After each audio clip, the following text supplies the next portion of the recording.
So we've got an England training squad out as they prepare for the game against France. It's a non-capped international, so it's called an England 15 against a France 15.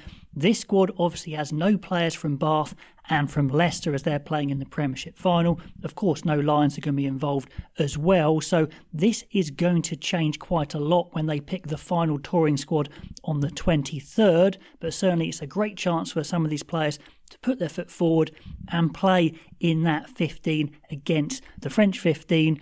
What that team is going to be interesting. Is it going to be trying to set up a team for the summer? Is it going to be trying to develop some players who aren't going to play in the summer? I'm going to pick a team assuming it's going to be their strongest team based on this squad as they will have the training. So let's have a look at this squad. The loose heads might well not change at all. 3 young, exciting loose heads there. Baxter, Yogan and Rod.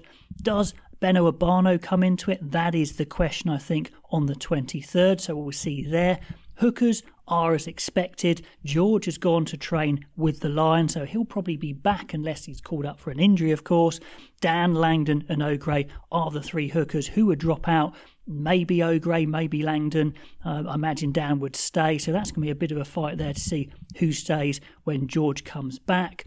Apoko Fajor has gone to train with the Lions, which was a bit of a surprise for a youngster. Struggled a bit in the scrum actually in the semi-final, but has had a fine season. So Andy Farrell clearly sees he's a big player for the future. We've got Davison, Fazagbon and Klosker. Fazagbon is the exciting youngster, I think, there. Klosker's come up under the radar. Will they stick with the more experienced Davison for the tour? It'll be interesting to see who drops out when Apoko Fajor comes back, that's for sure. Second rows, not a lot of change. We've got the Northampton guys coming in as expected. Coles and Lockett, along with young Arthur Clark and the more experienced Ezekwe.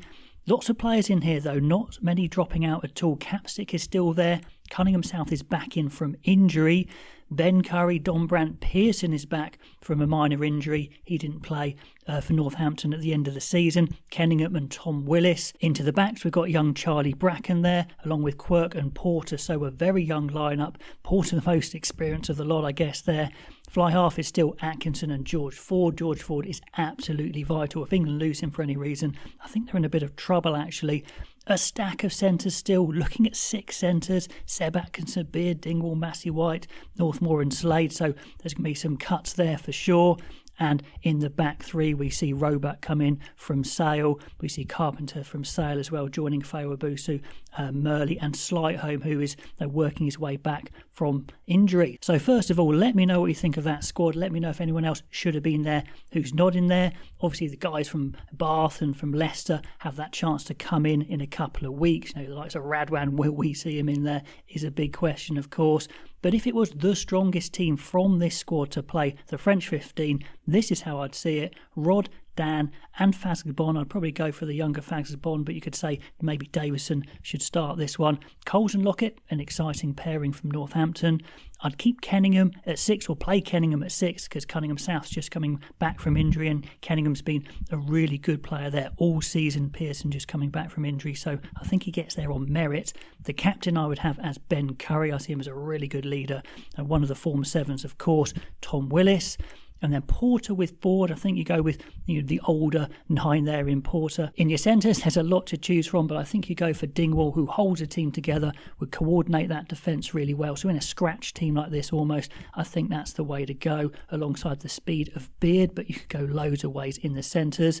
And the back 3 is probably quite close to England's strongest back 3. Fawabusu on one wing, Roebuck on the other, and the all-rounder Carpenter at 15. Like that a lot. We do have Furbank training with the squad, rehabbing with the squad, so let's see if he makes the summer tour or not. And then the bench there, as you see, Cunningham South coming on with a bit of power, and the 2 Atkinsons on the bench. So maybe that's how they're going to line up against the French 15. Let me know what you think of that squad. Who do you pick from it? Love to know your thoughts as always. Like, subscribe would be amazing, and I'll catch you next time.